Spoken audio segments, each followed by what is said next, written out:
Hi, I'm Nathan from Serious Geeks, and in this video I'm going to talk about the top 5 winners from Codex Space Marines 9th edition. This is inherently a much more positive topic than the last one, which was the top 5 losers of Codex Space Marines, and it's probably going to be a bit more enjoyable. As before, they're in no particular order, just what really sprang to my mind as I made notes. So without further ado, let's start with the very first choice. Number 1, it had to be Tactical Marines. In previous editions, a lot of people didn't like Tactical Marines. They saw the troops as a tax that they had to take the rest of the army, and things have changed a little bit in 9th edition. Winning games is now about scoring more victory points than the opponent through the primary and the secondaries, which requires a lot of board control. And when you're spending points on an expensive elite army such as Space Marines, you have to spend points in the troops, or you're going to use command points elsewhere to use a different detachment. So a lot of people fall to the battalion. So when you're spending points in the troops choice, when you look at who's going to be holding the objectives further away, how you're going to get more weapon systems into the army, that is where the Tactical Marine comes into quite a lot of power. They can hold back and still contribute with a las cannon shot. You can move them up the table in a rhino, supporting your attacking elements, and use their special weapons such as a melter gun, a combi melter on the sergeant, and if you have a larger squad of 10, you could also add a multi-melter into that and have a fairly good anti-tank capacity alongside the bolters from the normal Marines, the numbers from the 2 wound infantry, and you've got an attack force that is actually supported well with troops numbers. Now, as I mentioned, they've got 2 wounds apiece now. This is a big deal. 2 wound Space Marines means that D3 damage 33% of the time, a third of the time, will not kill a Space Marine. That is absolutely critical. I used a lot of Tactical Marines in previous editions, and they can sometimes be wiped off the table. A bad roll can sometimes do you. When someone hits you with a bunch of laser cannon shots and he gets lucky and you have to make 6 saves and then you fail 4 of them and you've lost 4 Marines, whereas now it would only be 2 Marines. That makes a big difference. It really changes the survivability up of the army. Tactical Marines are without a doubt one of the big winners of Codex Space Marines. They've really come into their own, and they are a legitimate troops choice now amongst a lot of very powerful troops options that Space Marines have. For my next choice, I'm going to have to talk about Space Marine Dreadnoughts. All Space Marine Dreadnoughts in the Codex book have the same benefit, Duty Eternal, whereas previously it was a command point used stratagem that could only protect 1 vehicle in a match play game per turn. Now it is baked into the special rules of the units. All Dreadnoughts have this, and each time an attack is allocated to the model, you subtract 1 from the damage characteristic of that attack. That is absolutely stunningly powerful. Okay, if someone rolls a 6 on a las cannon hit, they're going to still suffer 5 damage instead of 6. But where this really comes critically into play is when you consider the best way to kill Space Marines now is with damage 2 weapons. And if you turn those damage 2 weapons onto vehicles, you can usually do quite a lot of damage. However, Dreadnoughts will count it all as damage 1, which means the enemy is actually wasting their points efficiency on weapons that would normally have utility of fighting Dreadnoughts and infantry. So it is a plus benefit for the Space Marine player. It also means things like D3 damage are going to be doing 1 damage most of the time. 66% of the time, they'll only actually do a single point of damage on the vehicle. Power Fists are only doing damage 1 on Dreadnought, which is actually kind of painful. I've actually used Vanguard Veterans against the Dreadnought Heavy Space Wolf list, and I found that to my detriment. The weapons changes of Codex Space Marines really affects Dreadnoughts. All the changes such as multi-melters being heavy 2 now, heavy flamers having a range of 12 instead of 9, then rules being able to fire into close combat. All these things, they all benefit Space Marine Dreadnoughts, and it looks to me like the era of the Dreadnought is back. I mean, these are iconic units. All of them are good now. Even the standard Dreadnought, which often never got a look in because of the Venerable, is good because it's cheaper. It's substantially cheaper. You can fit in a few of them and save quite a lot of points. And I can definitely confirm Ironclads and Redemptors are an absolute nightmare to wipe out. Those extra wounds they've got on the Redemptor and the toughness of 8 for the Ironclad, plus Duty Eternal, it's an absolute nightmare to take them off the table. In summary, when it comes to Dreadnoughts, I think that they're coming back in a big way. A pair of Redemptor Dreadnoughts can really anchor a Primaris list, and they can really support a classic Firstborn army. Contemptor Dreadnoughts are very swift, able to move 9 inches a turn, and they can get stuck into close combat or fire their multi-melters where need be, and they're very good at flooding the board with toughness 7 models, because they're still relatively cheap themselves. So yeah, bring back the Dreadnoughts. Take as many Dreadnoughts as you can, that's what I say. Moving on, before I go crazy on Dreadnought speech, because they are definitely one of my favourite concepts in the entire Warhammer 40,000, is the Vanguard Veteran Squad, another big winner. In common with all Firstborn units, the Vanguard Veterans benefit from the extra wound increase per model, but also the changes to close combat weapons within the army. Melee weapons have a lot more potency, and this is evident throughout the Space Marine list, and it looks to be a trend going forward, which I very much approve. Space Marines and most armies in general lent towards shooting, and there was very little point in spending points getting up the table, taking incoming fire just to have a fairly mediocre impact on the opponent, whereas now the decent weaponry that you can get for most units in the board that are close combat based means that Vanguard Veterans are incredibly dangerous. The key winning element for these is the changes to Storm Shields, which combined with their 2 wounds and the fact that they can have jump packs means that you're putting models with 2+ armor saves and 4+ invulnerable saves right down the gullet of the opponent. They even have things like melter bombs, which means that with the right stratagem support, they can help do extra damage to a vehicle, even if you kit them out with lightning claws, which are now amazing, by the way. Even armies such as Ultramarines that have fairly heavy tactical element when it comes to shooting, and they like to be 24 inches or, well, between 18 and 24 inches away from the opponent, having Vanguard Veterans is an incredibly potent way of changing up the opponent's expectations, hitting them with a close combat unit that has to be dealt with, that is fairly tough as well. So I can't say enough good things about Vanguard Veterans either. The top 3 units here that I've mentioned, they just naturally came to me. They're just so brilliant. And Vanguard Veterans are going to be seen across many competitive environments, I think. My number 4 choice is the attack bike.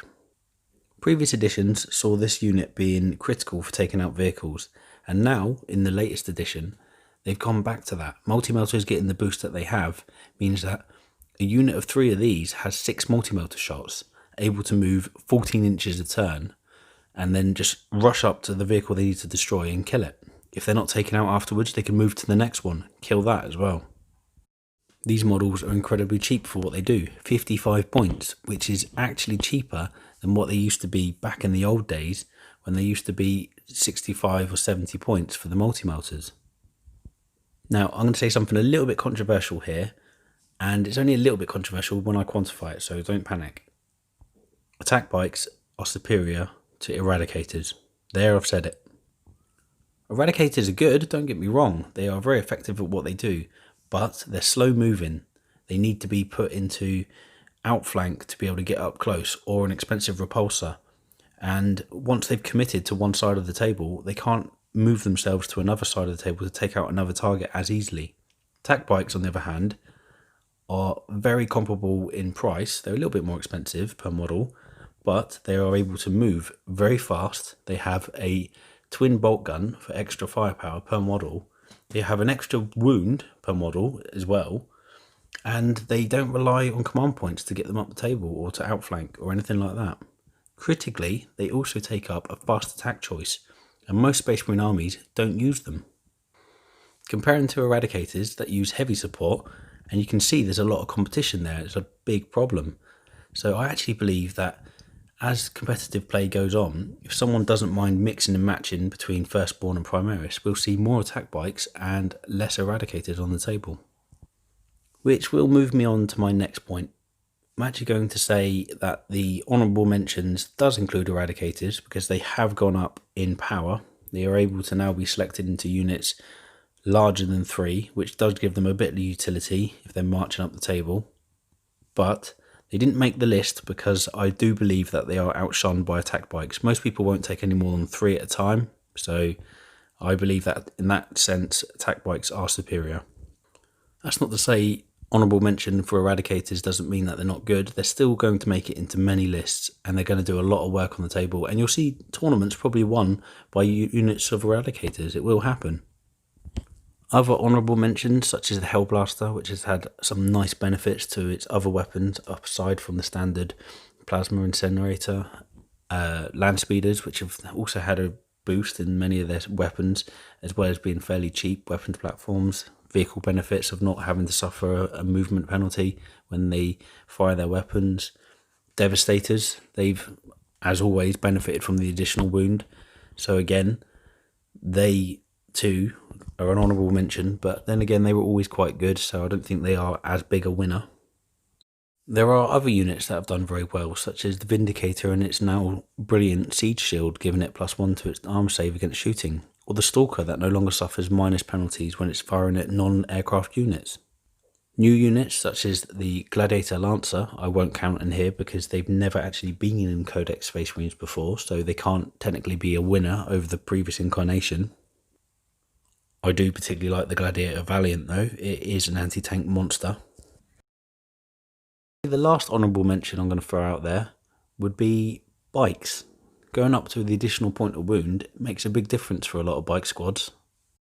Weapon changes for close combat and shooting makes bike squads very effective, so they are definitely an honourable mention, but I don't think they're quite up there with the top 5. So I think we all know what my last choice is going to be, and it has to be Space Marine Terminators. All Space Marine Terminators within the Codex have gone up to a minimum of 3 wounds. The characters would obviously have more. Relic Terminators have of course been relegated to being specifically just Terminators now in their rules. They do have different weapon sets which makes them very effective, but they are certainly not as useful as they used to be when it comes to the 4+ and vulnerable in particular of the Cataphractii Terminators. The loss of transhuman physiology has also hurt the unit a little bit, but overall 3 wounds apiece on the Terminator squad is very powerful.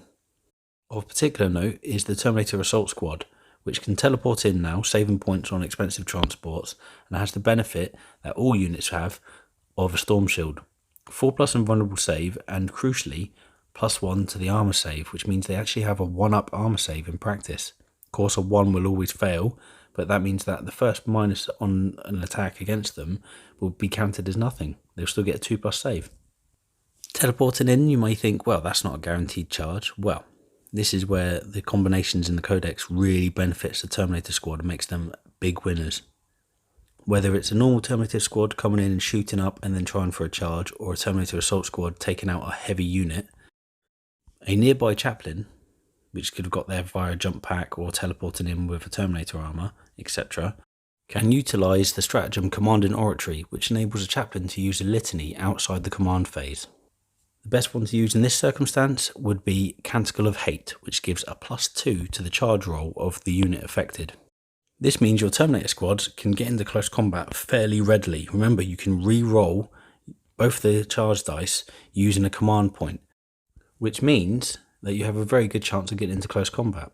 And with the increased power of Terminator armor being 3 wounds apiece per model, and having weapon systems that are really effective in close combat, this could be a real problem that most opponents have to deal with. Once again, it's a really iconic unit, and to see them lifted so high in this new edition is absolutely brilliant. I think we can all be happy to see Terminators doing well, even if you don't like the aesthetic of them. They've always been very iconic and popular units.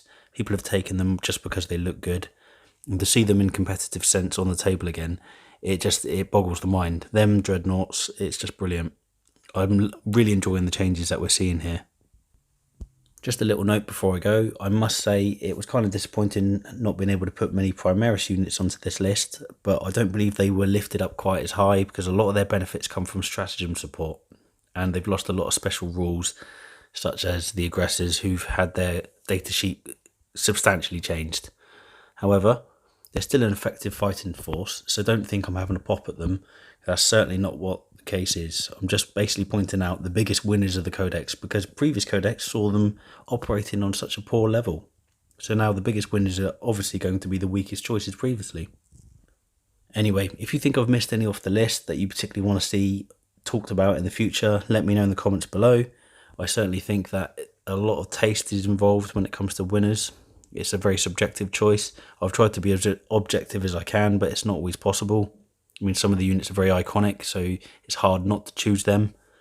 But I think most people will agree that Dreadnoughts, Terminators, Vanguard, Tactical Marines, they are all the units that have really been lifted up. I'd like to see people's opinions on attack bikes. That is something I will do a tactical later on, and I do think is very important. Anyway, that's it from me. Please like and subscribe, try and grow the channel. Let's try and share it as much as we can, and I will catch you all soon. Peace out.